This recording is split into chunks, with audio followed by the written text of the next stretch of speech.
5살쯤 된 아이가 어느 날 엄마한테 물었습니다. 엄마, 내일이 언제야? 하룻밤 자면 내일이야. 알았어. 그 다음에 묻습니다. 그럼 엄마, 오늘이 내일이지? 아니, 하룻밤 자야 내일이니까. 알았어. 그 다음 또 묻습니다. 엄마, 오늘이 내일 맞지? 아니, 하룻밤 자야 내일이라니까. 이때 웃어야 맞는 거예요. 그러자 아이가 말하면 돌아서면서 내일은 없구나. 5살짜리가 너무 일찍 인생 철학을 깨달았어요. 여러분에게 내일이 있습니까? 여러분은 내일에 대한 꿈과 희망을 가지고 살아가고 계십니까? 참, 우리가 사는 이 시대는 기쁨과 노래를 잃어버리는 시대라고 합니다. 부를 노래가 없고 흔들 깃발이 없고 따라갈 지도자가 없다. 많은 사람들이 살면서 그럽니다. 꿈은 무슨, 내 인생에 뭔 좋은 일 있겠어? 그냥 그렇게 살다 가는 거지. 많은 사람들이 희망과 꿈을 잃은 채 그렇게 살아갑니다. 잠언 6장 18절 이런 말씀이 있지요. 묵시가 없으면 백성이 방자행하거니와, 세 번역은 계시가 없으면 백성은 방자해지나. 묵시, 계시는 하나님께서 사람들에게 자신의 뜻을 밝혀주시는 것을 말합니다. 그런데 영어 성경은 이 묵시 계시를 비전이라고 합니다. Where there is no vision, the people perish. 하나님께서 사람들에게 계시로 비전을, 꿈을 보여주시는데 그 꿈과 비전을 붙들지 않고 살면 제멋대로 방자에 행하다가 망한다는 뜻입니다. 여러분은 어떤 꿈과 비전을 가지고 계십니까? 그 꿈과 비전이 내가 만들어 가지는 나의 희망상이니까 하나님께서 계시로 내게 보여주신 비전입니까? 하나님의 자녀들은 하나님께서 묵시와 계시로 보신 비전을 붙들고 그 비전을 위해서 살아가는 사람들입니다. 오늘 본문은 하나님께서 바벨론 포로 잡혀 이스라엘 백성 주시는 희망의 메시지입니다. 이스라엘과 하나님께 범죄하고 우상 숭배하다가 징벌을 받아서 주사 587년에 바벨론 잡혀가고 성전 파괴되고 나라가 망해버렸습니다. 그 뒤에 다시 돌아갈 수 있는 가능성은 전혀 없었습니다. 그런데 그들이 이렇게 말씀하시죠. 1절에 잉태하지 못하며 출산하지 못한 너는 노래할지어다. 산거리 얻지 못한 너는 노예처 노래할지어다. 이는 홀로된 여인의 자식이 남편인 자식보다 많음이니라. 아이를 임신해 본 적도 없고 낳아본 적도 없는 여인이 무슨 노래할 일이 있겠어요? 어떻게 혼자 사는 여자의 자식이 남편 자식보다 더 많겠습니까? 불가능합니다. 그러나 말씀하십니다. 여호와께서 말씀하셨느니라.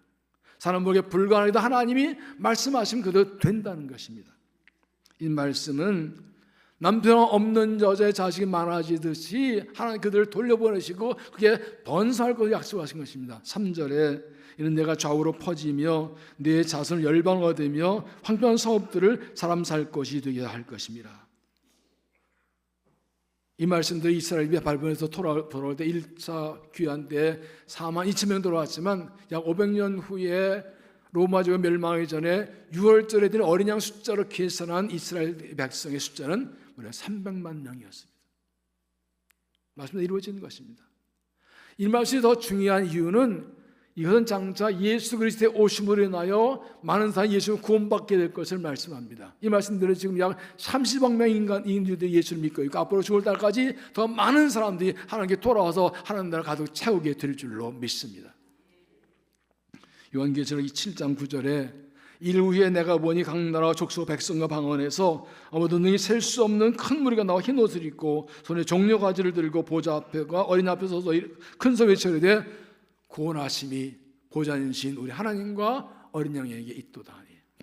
이 비전의 찬송이 바로 이 구절을 가사한 것이죠. 이게 하나의 비전입니다. 마지막 날 각 나라와 족속과 백성과 말해서 많은 사람들이 나와서 하나님께 영광 돌려 예배하게 되는 것, 그게 하나님의 꿈과 비전입니다. 그리고 이 하나의 꿈과 비전을 우리에게 맡기셨습니다.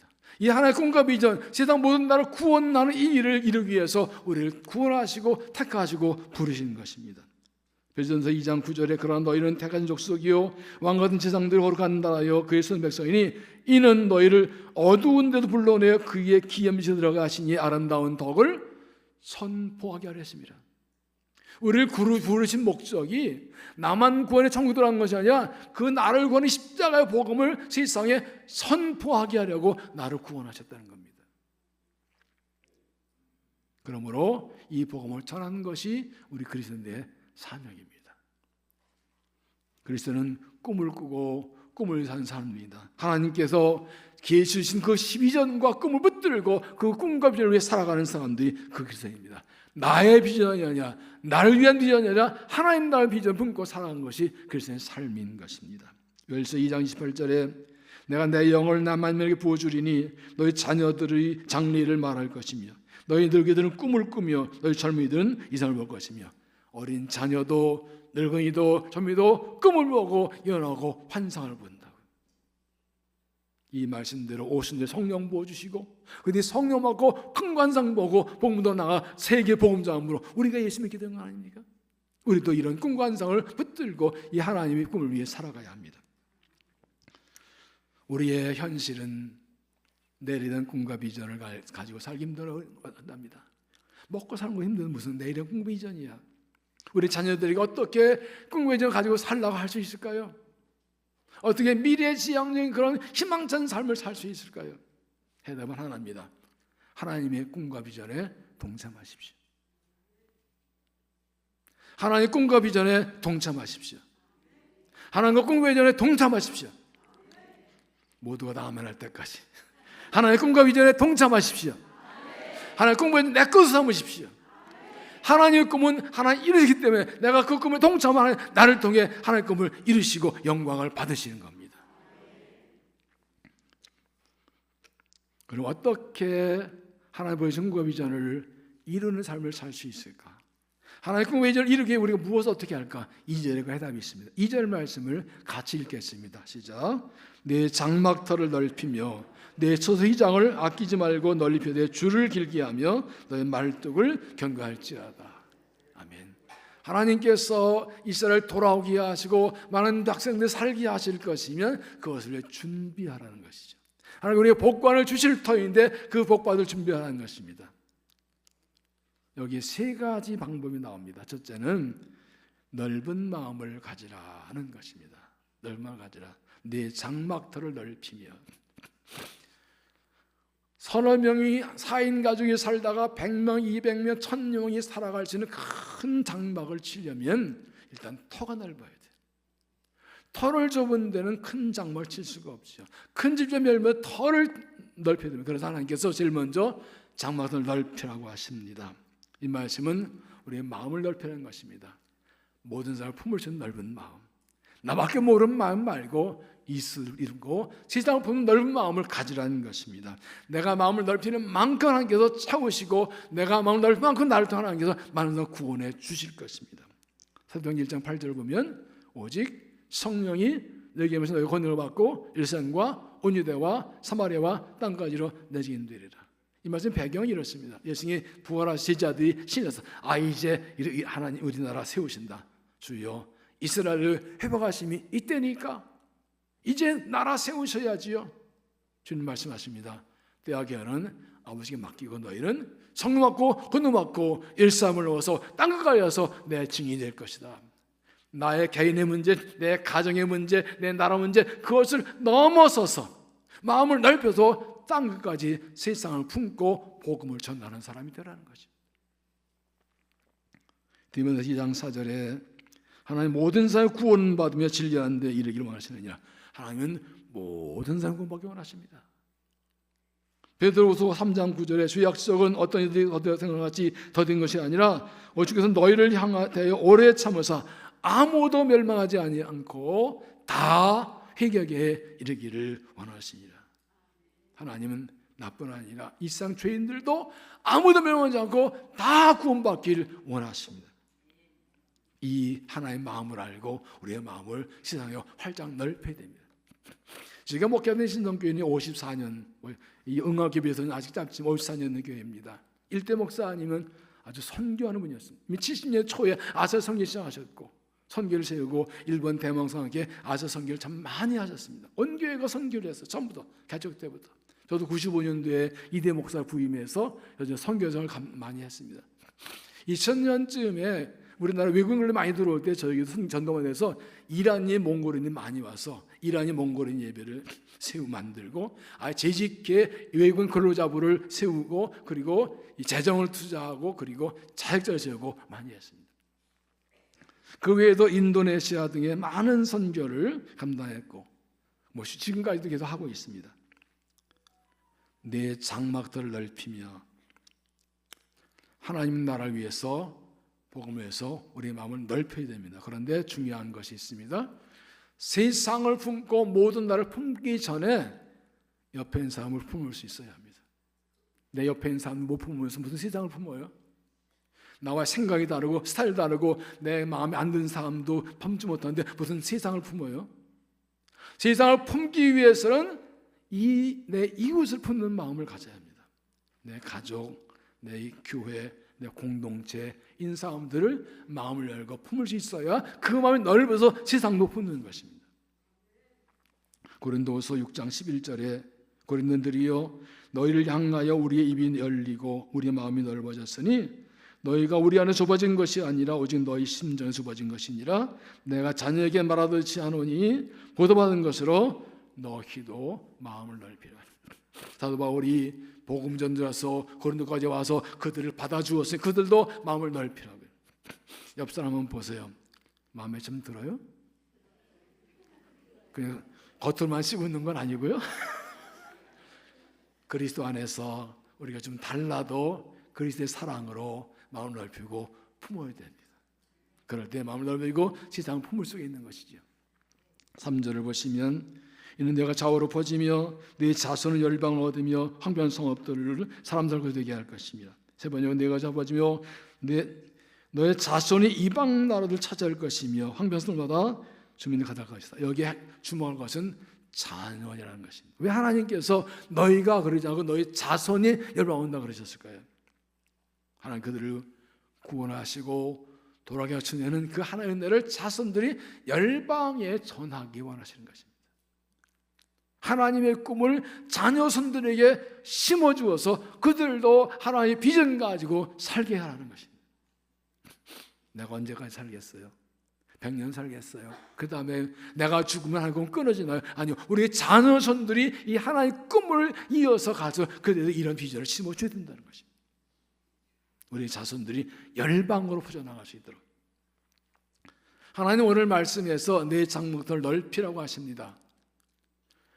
터가 넓어질 것이라고도 하시고 터를 넓혀주기도 하십니다. 네 장막터를 네가 넓히라고 그러세요. 하나님께서 은혜 주신다고 하시면 내가 내 믿음의 터를 넓혀야 그만큼 은혜를 받습니다. 내 장막들을 넓혀야 합니다. 내가 마음을 넓히는 만큼은 나를 통해 일하실 것입니다. 마음 좁아지면 안 됩니다. 내 스스로 주님께서 나를 받으신 그 사랑을 감사해서 내 마음을 넓혀서 사람들을 받아주고 세상을 품으로써 하나님 나라에 쓰임받는 믿음이 되시기를 바랍니다. 두 번째는 희생과 수고를 아끼지 말라는 것입니다. 희생과 수고를 아끼지 말라. 내 처소휘장을 아끼지 말고 널리 펴되 너의 줄을 길게 하며. 더 많은 사람이 와 살도록 더 큰 장막을 치려면 터를 펴지 그만큼 휘장과 줄을 더 많이 써야 합니다. 휘장을 아끼지 말고 큰 집을 짓는데 돈 아깝다고 자재를 덜 쓰면 작은 집만, 터는 없는데 작은 집만 짓는 것입니다. 덜만큼 자재를 아끼지 말고 써야 그만큼 큰 집을 지을 수가 있는 것입니다. 하나님 나라를 이루기 위해서는 우리의 희생과 헌신과 수고가 필요합니다. 하나님은 꿈과 비전을 위해서 우리의 헌신과 희생과 수고가 필요합니다. 헌신과 수고 없이 하나님 나라가 이루어질 수 없습니다. 그러므로 주를 위해 헌신하고 봉사하는 것을 아까워하지 않아야 됩니다. 아끼지 말고 여기에 핵심이 있습니다. 사람이 꼭 이렇게까지 해야 돼? 아깝잖아. 이러면 끝나는 겁니다. 거기서 이제 신앙은 헌신은 끝나는 겁니다. 진짜 사랑하면 아깝지가 않아요. 사도 바울은 이렇게 말합니다. 갈라디아 6장 17절, 이후로 누구든지 나를 괴롭게 하지 말라. 내가 내 몸에 예수의 흔적을 지니고 온다라. 세 번역에서는 나는 내 몸에 예수의 상처 자국을 지니고 다닙니다. 공동번역은 내 몸에는 예수의 낙인이 찍혀 있습니다. 흔적이 스티그마인데 낙인한 뜻이에요. 이게 뭐냐 하면 이 소나 말이나 양을 기르는 사람들이 쇠로 도장만도 불에 달고 가지고 칙하고 엉덩이에 찍는 게 이게 낙인이에요. 이 뭐예요? 이거 내 거다 그런 뜻이에요. 나의 소라는 것을 증거하는 게 낙인인데 바울은 자기 몸에 예수의 낙인이 찍혀 있대요. 예수의 사람이라는 흔적이 있대요. 바울이 갈라디아 갈 때 사람들이 당시 사도냐고 그의 사도권을 많이 의심하고 공격했는데 마지막으로 합니다. 누구도 나를 괴롭히지 마. 나 예수의 흔적이 있어. 나 예수의 사도마도 누구도 부정할 수 없어. 증거가 여기 있어. 그런 예수님 만난 후에 일장을 버려서 복음을 추구하고 그의 몸과 삶에 예수의 흔적이 가득 남아 있습니다. 고린도후서 11장 23절에 보면 내가 수고를 넘치도록 하고 오기에도 갇히기도 더 많이 하고 매도 수없이 맞고 여러분 죽을 뻔하였으니 유대인들에게 40에 하나가 만매를 5번 맞았으며 3번 태장으로 맞고 1번 돌로 맞고 3번 파손하고 일주일 깊은 바다 가운데서 지냈으며 여러분 여행하면서 강의 위험과 강도 위험과 동족 위험과 이방 위험과 시내 위험과 광야 위험과 바다 위험과 거짓 형제 중에 위험을 당하고 또 수고하고 애쓰고 여러분 자주 못하고 줄이고 옥마르고 여러분 굶고 죽고 헐벗었나 생각해봤어요. 이 말씀을 생각해보세요. 얼마나 고생했는지 매 맞고 칼에 찔리고 채찍 맞고 돌에 맞고 죽을 뻔하고 굶고 줄이고 배고프고 춥고 그의 몸을 벗겨보면 온몸에 이 예수 때문에 당한 고난의 상처, 흔적, 흉터들이 가득한 거예요. 이런데 누가 나를 예수의 사람 아니라고 그래요.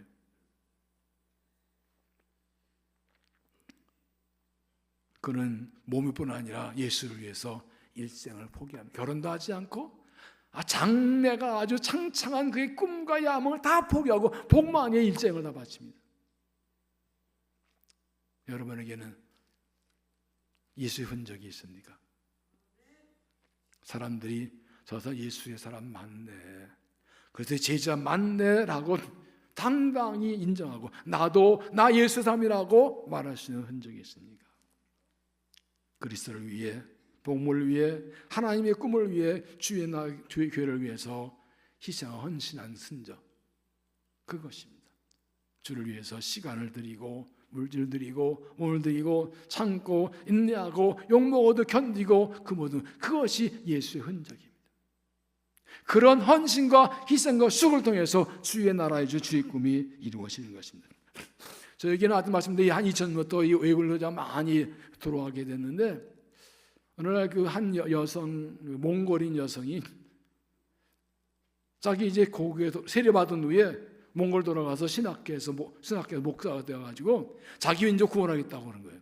그리고 돌아가서 당장 자기 집에서 사람 모으는데 뭐 가족신 벌써 20명이 모여서 예배를 드려요.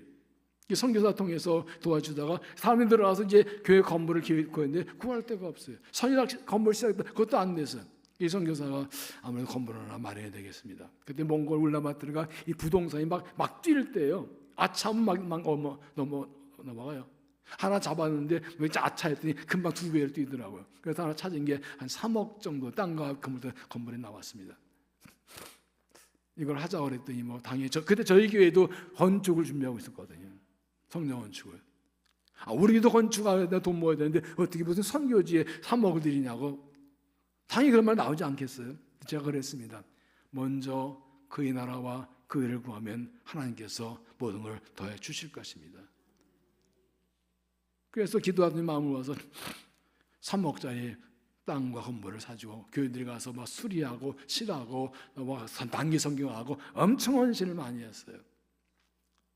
그 교회가 아주 부흥하고 일꾼들이 많이 나왔습니다. 그러면 저희 교회 성전은 어떻게 됐을까요? 궁금하시죠? 남의 교회 궁금 안 하시나? 저는 2017년에 여러 가지 곡절이 있어서 2017년에 성전 중에서 2019년 코로나 직전에 새 성전을 건축해서 입당했습니다. 남의 교회라고 3명밖에 하면 안 하네.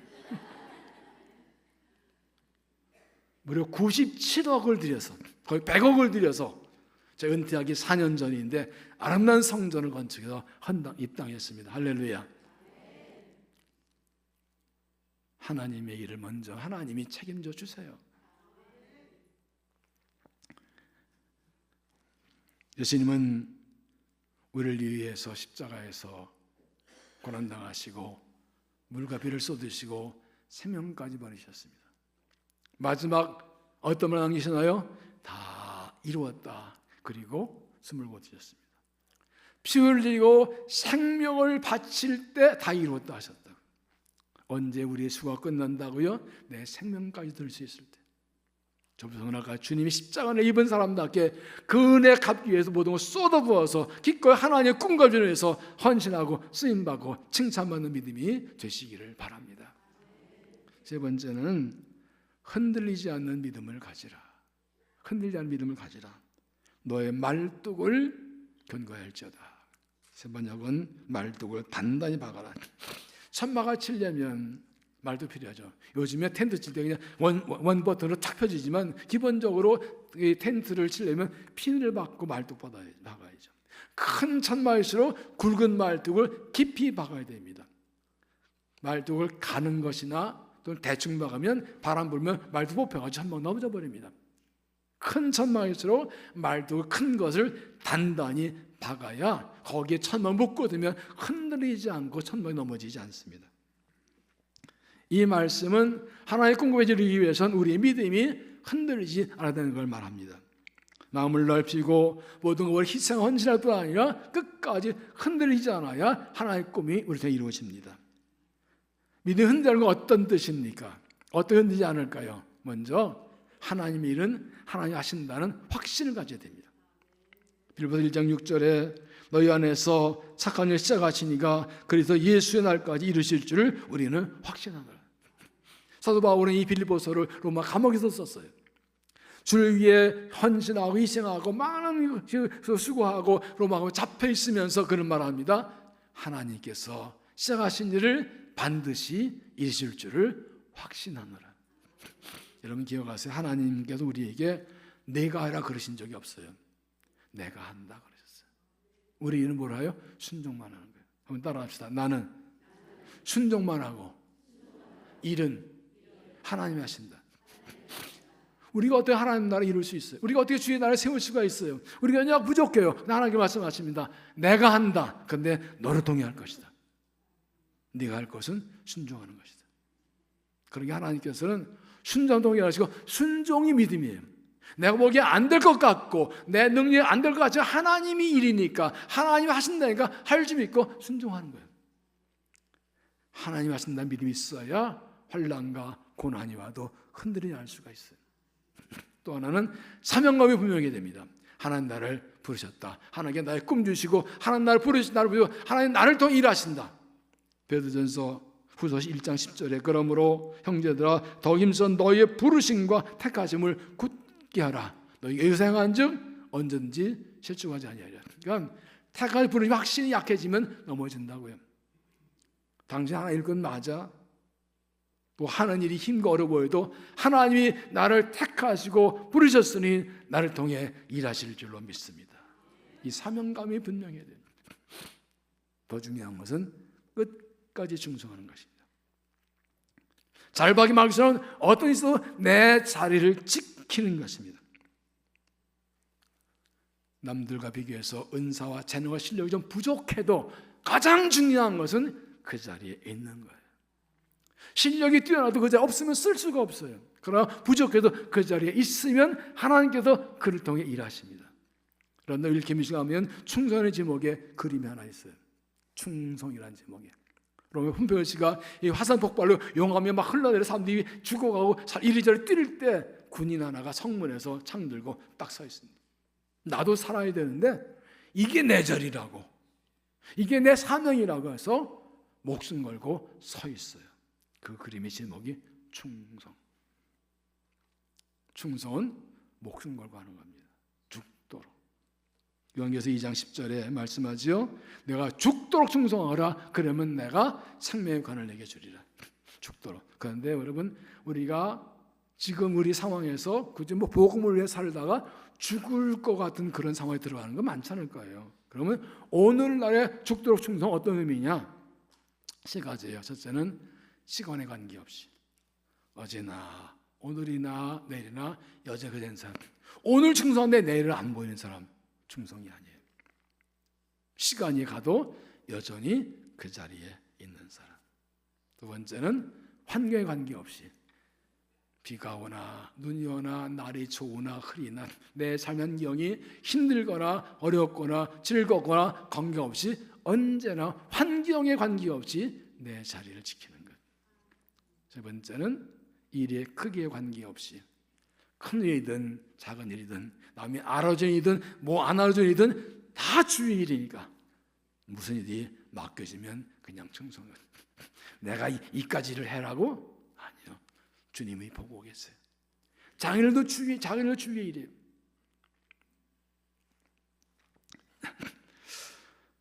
저는 지금까지 인도네시아를 40번 이상 다녀왔습니다. 역시 남의 얘기는 잘 안 놀라시네요. 한 나라에 선교사 외에 일반 목회자로 그렇게 간 사람이 없대요. 그래서 서정훈 총장이 저보고 비거주 선교사라고 그러더라고요. 한 곳에 끝까지 집중하는 거예요.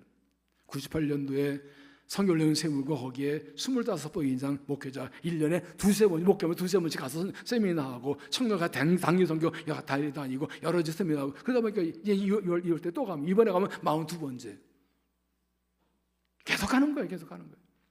몽골에도 교회를 세우고 14번 수없이 다녀왔습니다. 저는 2023년 말에 은퇴를 했는데 은퇴하면서 오늘 준비하면서 하나님 선교진 삶을 살게 해주라고 했습니다. 제가 2013년에 제 친구들과 함께 이 GH 선교회를 그걸로 헐스 미션에서 선교회를 세우자 초대 이사장을 했었는데 은퇴하면서 그 선교회로부터 순회 선교사로 임명을 받았어요. 지금도 은퇴한 이후에 매년 한 1년에 3, 4회씩 뭐 대만으로 인도네시아로 몽골로 다니면서 선교도 하고 있습니다. 지선교도 나가고 또 제가 넥타 선교 학원 선교 이사장을 8년인데 거기도 지금도 관여하고 기아대학도 하고 선교 활동 열심히 하고 있어요. 하나님이 자기 결정하니까 자꾸 하게 하시더라고요. 저희 부친도 목사님이셨는데 은퇴할 때 이러시더라고요. 은퇴는 용도 폐기가 아니라 용도 변경이다. 저거요, 저거. 목회하면서 선교도 같이 하다가 정년돼 은퇴하지만 선교는 계속한다. 직분은 끝나도 사명은 끝나지 않는다. 그건 제가 해석한 거예요. 멋있잖아요. 저거요, 저거. 아니 정년에 따라서 교회법보다 은퇴하지만 사명은 죽을 때까지 안 끝나는 거예요. 은퇴했는데 뭐 그러면 안 쓰세요. 은퇴했어도 그러면 쓰시는 거예요. 그 아버님 그래서 은퇴 후에도 중국 그리고 인도 필리핀의 교회를 수십 개를 세우셨어요. 선교사를 정말 오래 열심히 하셨어요. 멈추지는 않으셨어요. 저도 그 부원을 따라서 주님께 그만하실 때까지 직분은 됐지만 사명 안 끝났기에 계속 달려갈 것입니다. 강수기 목사님께서 우간다 가시면 저기 말씀부터 가셨는데 제가 알아요. 제가 순회 선교를 하서 부르신 줄 알아요. 여러분 다 선교사입니다. 뭐 큰일 날까 봐 아멘도 안 하시는데 하나님이 하신다니까. 하나의 일꾼들은 잘 박힌 말뚝처럼 결코 흔들리 말아야 됩니다. 끝까지 가야 됩니다. 끝까지 흔들리지 않아야 됩니다. 그러면 하나님이 하십니다. 하나님이 일을 하나님이 하십니다. 하나님 나를 부르셨습니다. 그러면 끝까지 흔들려 충성해서 하나님 꿈을 이루어드리고 주 앞에서 대 칭찬받는 믿음이 되시기를 바랍니다. 제가 언제나 미국 워싱턴을 갔었는데 링컨 기념관 앞에 한국전 참전용사 문명용사 19명의 동상이 있어요. 그게 앞에 호수에 비치면 2배 38명이 되지요. 의미가 있답니다. 당시 1기 소대가 38명, 한국전쟁이 38개월 계속되었고 그리고 휴전선이 38선. 그런데 그 동상들 밑에 이런 글이 적혀 있어요. 우리나라는 전혀 알지도 못하던 나라와 전혀 만난 적도 없는 사람들을 지켜주기 위한 부름에 응답한 이 아들과 딸들을 존경한다. Our nation honors her sons and daughters who answer the call to defend the country they never know and a people they never met. 만난 적도 없고 알지도 못한 나라인데 그들을 구하라는 부름에 응답했기에 국가가 이들을 존경한다. 그 앞에 서 있는데 정말 감동이더라고요. 신앙이 무엇입니까? 하나님의 부르심에 응답하는 것입니다. 하나님 부르실 때 네 하고 가는 것입니다. 그리스도의 삶은 무엇입니까? 하나님의 부르심에 응답하는 것입니다. 내가 원하는 삶이 아니라 하나님 원하는 삶을 사는 것입니다. 예수 그리스도께서 나간 죄를 위해서 이 땅에 내려오시고 십자가에 피 흘리시고 죽으심으로 나를 구원하신 거죠. 하나님 부르심을 나오죠. 나도 그 부르심에 응답해서 복음을 위해 하나님 나라에 살아가는 것입니다. 저는 외국에서 목회도면 꼭 가는 곳이 있습니다. 첫 번째는 합정동에 있는 외국인 묘지 순교자 선교사 묘역입니다. 수많은 성도들이 아무도 알지 못한 나라를 위해서 와서 헌신하고 희생하다 생명, 심지어 그 아내와 어린 돌도 안 지난 아이들, 선한 아이들까지도 희생한 그 묘지들이 있습니다. 그들이 하나님의 부르심 응답했기 때문에 우리가 예수 믿은 겁니다. 또한 용인에 있는 한국 순교자 기념관, 일제시대와 6.25 때 많은 의미 선진들이 목숨 걸고 피 흘리며 교회를 지켜서 우리가 예수 믿는 겁니다. 한국교회는 순교자 피 위에 세워졌어요. 그래서 저는 임직자들이 훈련할 때 훈련은 반드시 이 두 곳에 가서 선조들의 그 신앙을 기억하게 하고 그분들 뒤를 따라가기로 결단하게 합니다. 그게 우리 신앙의 핵심이잖아요. 그래서 삶은 하나님의 응답하는 것입니다. 교회의 사명은 복음 전하는 것입니다. 선교사 에밀 브루너가 이런 말을 했습니다. 불은 불꽃이 있음으로 존재하듯이 교회는 선교함으로 존재한다. 불이 이 땅을 불꽃 보고 불꽃은 불이 아니에요. 마찬가지로 교회는 선교하는 교회가 교회고 선교할 때 교회는 알게 되고 선교하지 않은 교회는 교회가 아니라고요. 선교는 선택이 아니라 필수라고요. 우리 응암교회도 선교를 많이 하시는 거 보고 참 감사합니다. 여러분 참여하십시오. 저희 교회는 여러 나라 하지 않지만 몇 나라에 집중하고 있는데 온 교인들이 적어도 한 나라에 한 구자는 헌금하도록 합니다. 심지어 자녀의 이름으로 하라고 그래요. 저희 아버님도 이 인도와 필리핀 교회를 세울 때 저희 가족 이름으로 자녀 이름으로 세우셨고 저희도 헌금하게 하셨어요. 저희 아들 딸도 어릴 때 이거 알기 때문에 그 용돈 받으면 할아버지한테 선교 헌금을 하고 그랬어요. 그렇게 자랐어요 아들 딸들. 여러분 교회가 하는 선교사에게 기꺼이 동참하십시오. 부족하지만 하시는 하는 그것이 하나의 꿈을 이루는 길입니다. 여러분의 자녀들에게 이 꿈을 심어주시고 여러분의 자녀 이름으로 선교하십시오. 그럼 그들이 자라서 이 사역을 이어나갈 것입니다.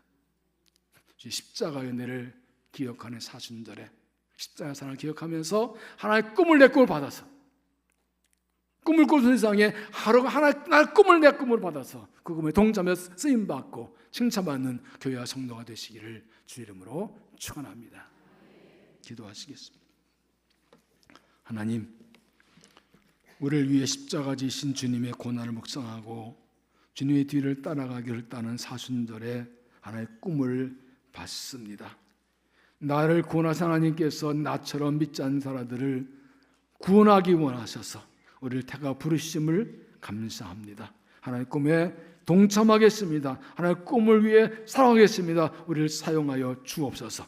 마음을 넓히겠습니다. 희생과 수고를 아끼지 않겠습니다. 흔들지 않겠습니다. 하나님 응암교회를 통하여 성도를 통하여 그 자녀들을 통하여 하나님 이루시고 영광하시고 이 세상 감당하도 복과 은혜를 통하여 주시옵소서.